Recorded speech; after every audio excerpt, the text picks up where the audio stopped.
강렬한 태양 아래서 수년에 걸쳐 자연이 낳은 결실을 인간은 도구를 사용하여 술을 만들어냅니다. 흔히 우리는 곡류나 과실을 이용하여 술을 만든다고 생각하지만 아주 오래전부터 설탕을 만드는 주재료인 사탕수수로도 술을 만들어 왔습니다. 이 과정에서 일어난 역사 속에 얽혀있는 이야기와 럼의 모든 것을 전해드리겠습니다. 럼과 사탕수수는 밀접한 관련이 있으며 이는 동인도에서 만년 전부터 처음 재배되기 시작한 풀과 흡사한 농작물입니다. 농업적인 공동사회가 형성되면서 동인도에서 중국, 인도 등으로 사탕수수 재배가 퍼져나갔습니다. 사탕수수는 수도승인 무어에 의해 지중해 국가에 소개되었고, 무어는 아프리카와 아라비아에서 사탕수수와 함께 농업, 과학 분야에서 신문물을 이어왔습니다. 그는 불가사의한 연금술을 발전시키고 약과 향수를 만들 수 있는 증류와 같은 공정을 사용합니다. 럼은 신세계 식민지화와 관련된 어두운 역사를 가지고 있습니다. 1472년 콜럼버스는 아메리카 대륙에 도착해 사탕수수를 발견하고 카리브해 인근에 위치한 국가 바하마, 쿠바, 푸에르토리코에 대규모 농장을 설립했습니다. 카리브해 지역에서 설탕 생산이 빠른 속도로 확대됨에 따라 열대성 기후의 더위와 가혹한 노동 환경 속에서 일할 수 있는 값싸고 풍부한 노동력이 필요했습니다. 이 때문에 유럽의 많은 노예들과 잡범들을 노동력으로 사용했으며 이들은 힘든 환경을 견딜 수 없어 격렬한 저항 끝에 다치거나 질병 속에 죽기도 했습니다. 콜럼버스는 이를 대신할 다른 노동력이 필요했는데 아메리카 대륙으로부터 수입한 노예 무역입니다. 이렇게 생산된 설탕은 크리스토퍼 콜럼버스에 의해 유럽으로 가져가게 되었고, 정제된 설탕은 상류층의 사치품으로 사용되었습니다. 이후 맛이 변한 고기의 맛을 감추기 위해 달콤한 소스로 널리 사용되면서 대중들의 식단에 없어서는 안 될 생필품으로 사용되었습니다. 또한 디저트와 과자류의 필수 구성 성분과 커피, 초콜릿, 차와 같은 새로운 음료의 감미료로 간주되기에 이르렀습니다.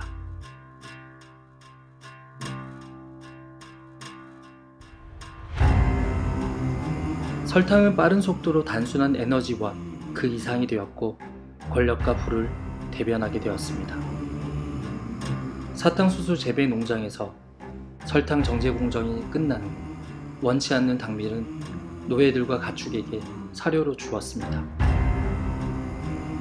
또한 설탕 생산량을 높이기 위해 노예들은 당밀의 물을 희석했고 얼마 지나지 않아 공기 중에 떠도는 야생 효모로 발효되기도 했습니다. 이를 확인한 농장주들은 설탕 공정의 폐기물이 알코올로 변할 수 있다는 사실을 깨닫게 되었습니다.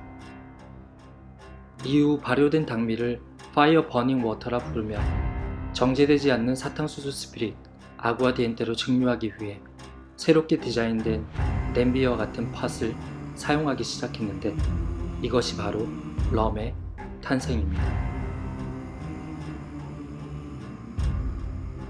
이렇게 탄생된 럼은 물, 와인, 맥주와 같이 부패하지 않고 저렴하고 완벽한 음료로 카리브해의 해군에게 제공되었습니다.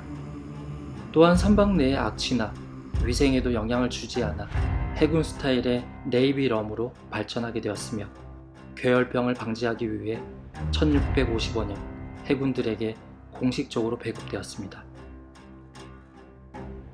해적들은 카리브해 섬에서 럼을 혼합하여 아주 강하고 묵직한 헤비럼을 개발하여 위험을 감수하며 상거래를 이어가고 있었습니다.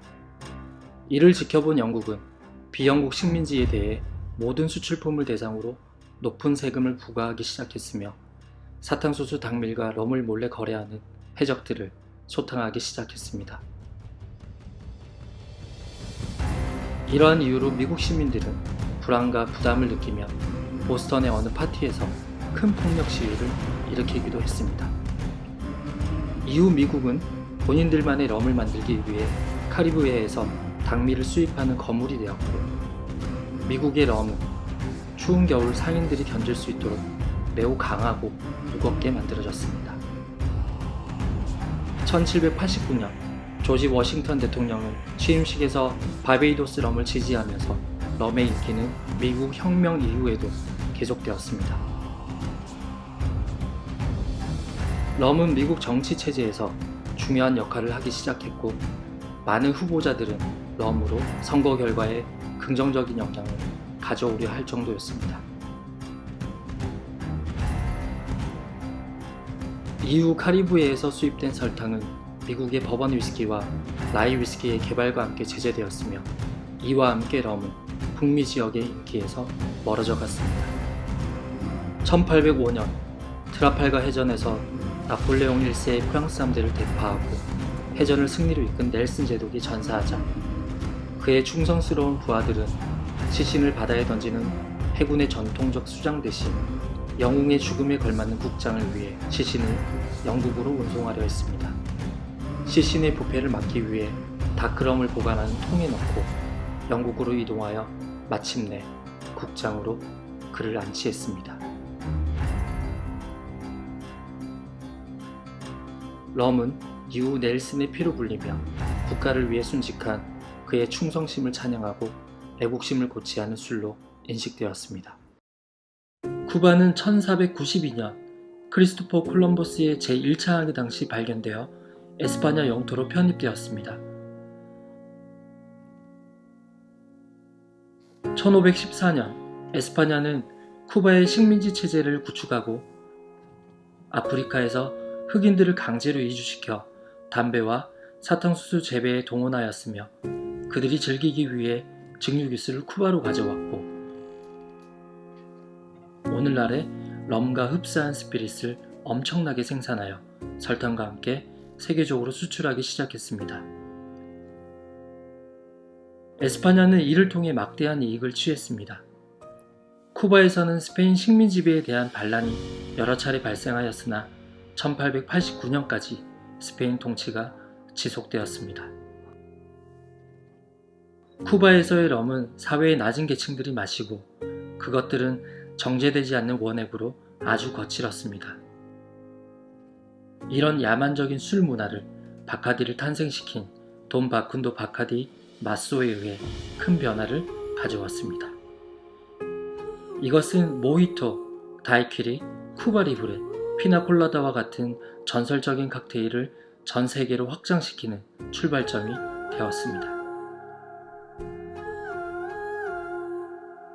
럼의 첫 번째 증류는 17세기에 카리브해 인근에 위치한 사탕수수 농장에서 시작된 것으로 전해지고 있습니다. 럼의 어원에 대한 주장은 다양하게 전해오고 있지만 1651년의 기록에 의하면 럼불리온이라고 하는 스페인의 속어, 흥분과 소동의 의미가 가장 설득력 있는 어원으로 전해오고 있습니다.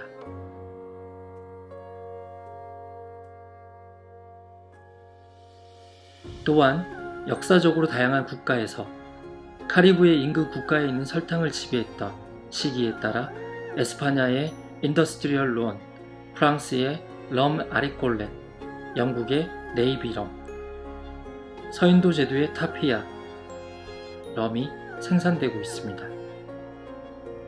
사탕수수의 당밀은 설탕 정제 공정을 통해 사탕수수 즙에서 설탕 결정을 추출하고 남은 끈적한 어두운 색의 달콤한 시럽입니다.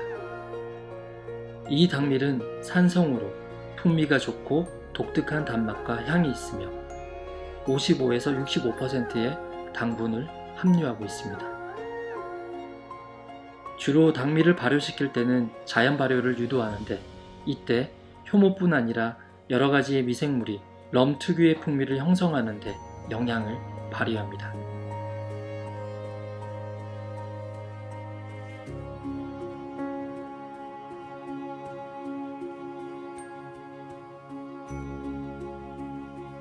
이렇듯 다양한 국가에서 탄생된 럼 혹은 럼과 흡사한 스피릿은 그 역사와 많은 이야기를 담고 있으며 위스키에 비해 비교적 저렴하지만 그 맛과 향은 뒤지지 않습니다.